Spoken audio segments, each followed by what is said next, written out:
Olá, tudo bem com você? Meu nome é Márcio, sou seu professor de Química da área de Ciência da Natureza e suas tecnologias. Na aula de hoje, nós falaremos sobre o biodiesel, os processos de produção e a tecnologia para o desenvolvimento de combustíveis.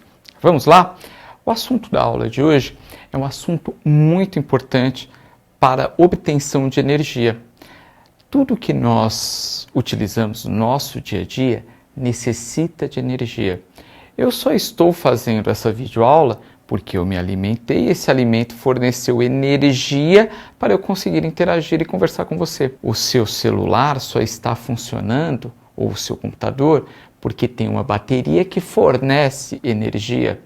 Além disso, um carro se movimenta por conta da energia. E sabe de uma coisa?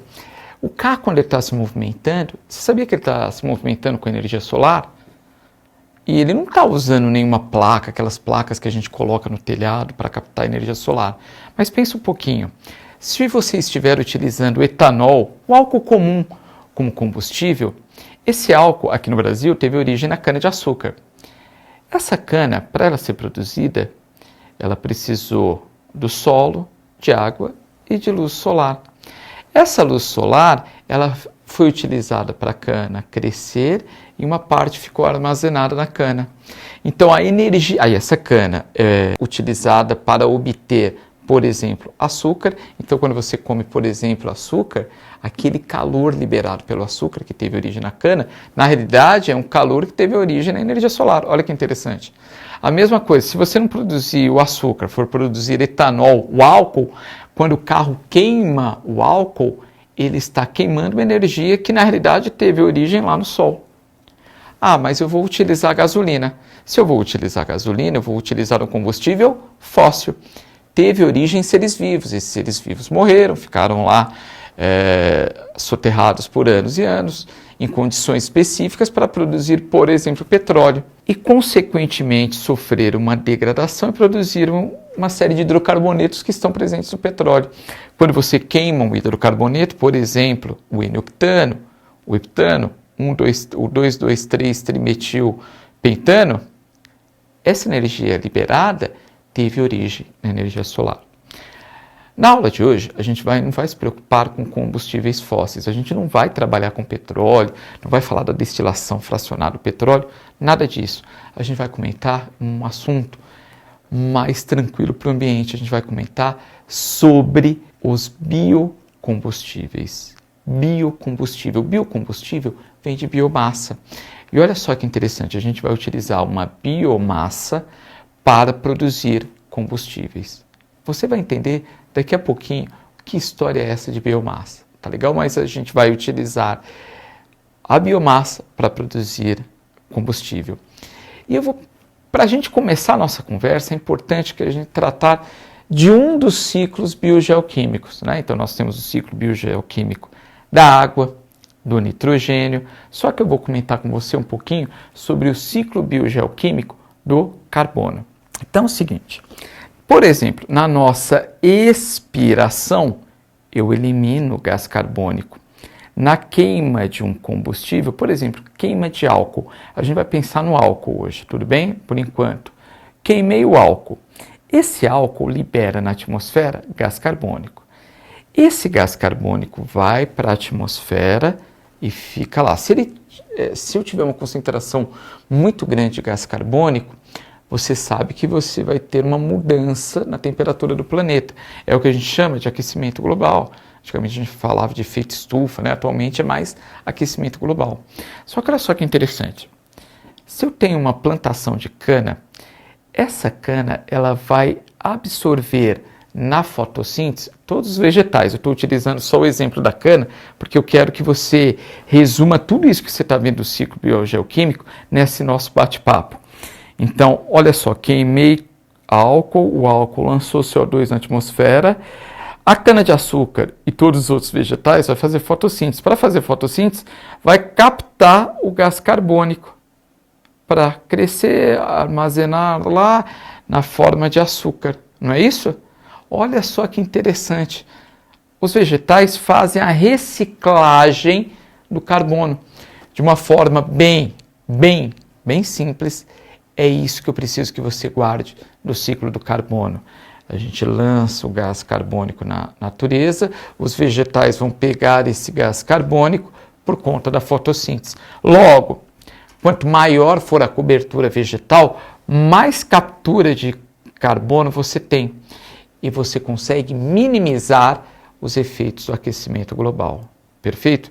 Situações de queimas descontroladas, quando eu tenho mais queima do que plantação, provoca um desequilíbrio no ambiente e pode elevar a temperatura do nosso planeta.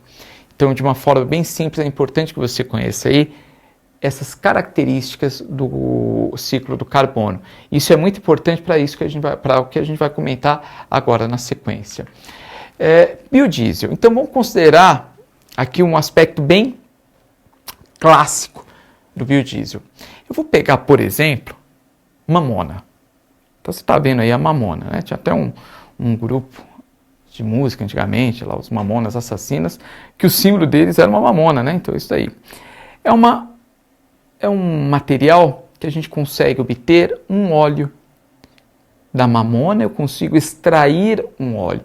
É um processo físico-químico para a extração de óleo.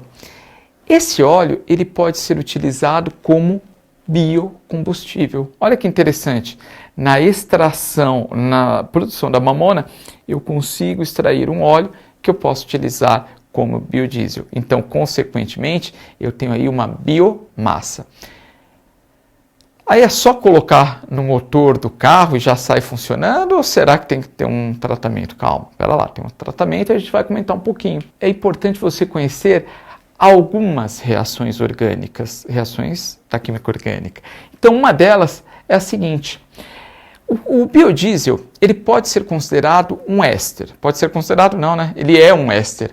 Éster é C-O-O, perfeito? É um éster. Esses compostos são tradicionalmente obtidos entre a reação entre um ácido carboxílico e um álcool. Mostrei aí o esquema.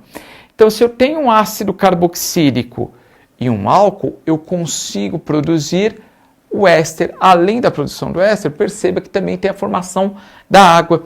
Então, olha só, eu consigo sintetizar, fazer no laboratório o biodiesel, tudo bem? Ou o biocombustível. Tá? Eu coloquei o biodiesel, que é um dos que é mais utilizado.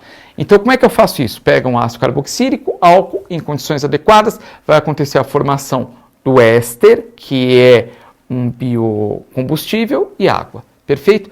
Essa reação para formar éster é uma esterificação. Guarda fácil, ó. Forma éster, esterificação. Perfeito? O biodiesel é obtido por uma reação chamada de transesterificação.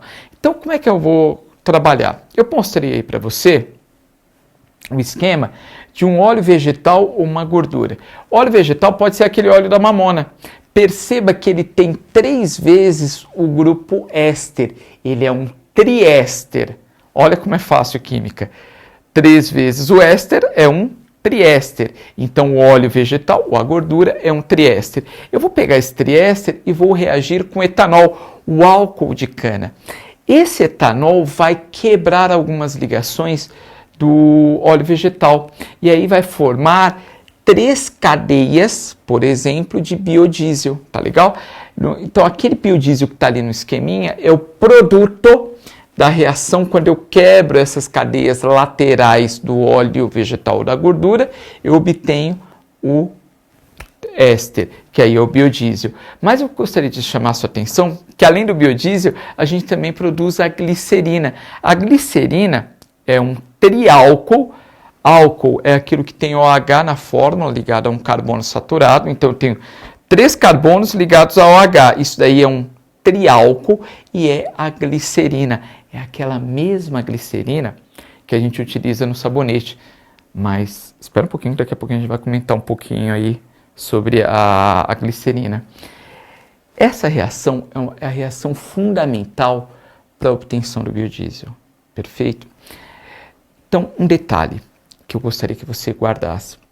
Eu não sei onde você está assistindo essa aula, não sei onde você mora, mas eu acho que você já deve ter visto em algum local aí na sua cidade, no seu condomínio, na prefeitura, lugares que fazem a coleta de óleo usado.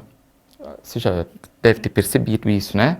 Se você nunca passou por um local aí que faz o recolhimento de óleo usado, dá uma procurada aí na sua cidade que você vai ter alguns lugares que são pontos que você descarta esse óleo. Esse óleo usado, ele pode ser utilizado nessa reação. Então, esse óleo usado, a gente faz a reação com etanol, eu obtenho a glicerina e obtenho o biodiesel.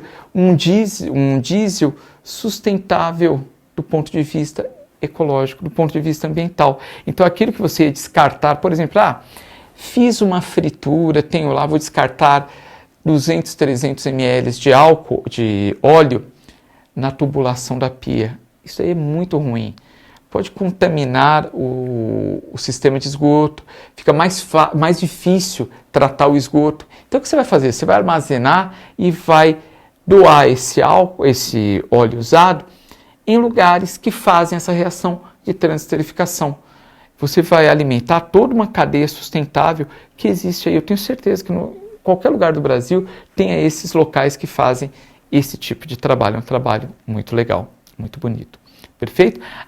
E olha só que interessante, além do biodiesel, que é o combustível, você também produz a glicerina. Eu vou chamar agora a vinheta de curiosidades para a gente falar um pouquinho da glicerina.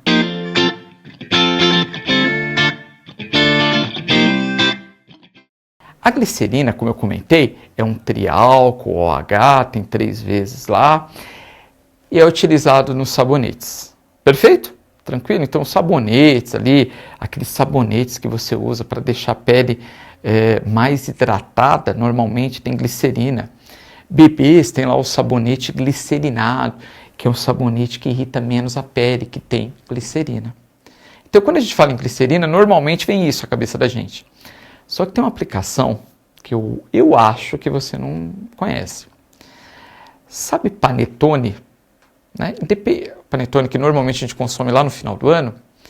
No meio do ano, as indústrias já começam a fazer panetone. Olha só que interessante, o panetone que é produzido no meio do ano, você vai consumir lá no final do ano, e lá no final do ano, 3, 4, 5, 6 meses depois de ser consumido, ele ainda está com a massa fofinha. Sabe por quê? Dentro da massa do panetone tem glicerina.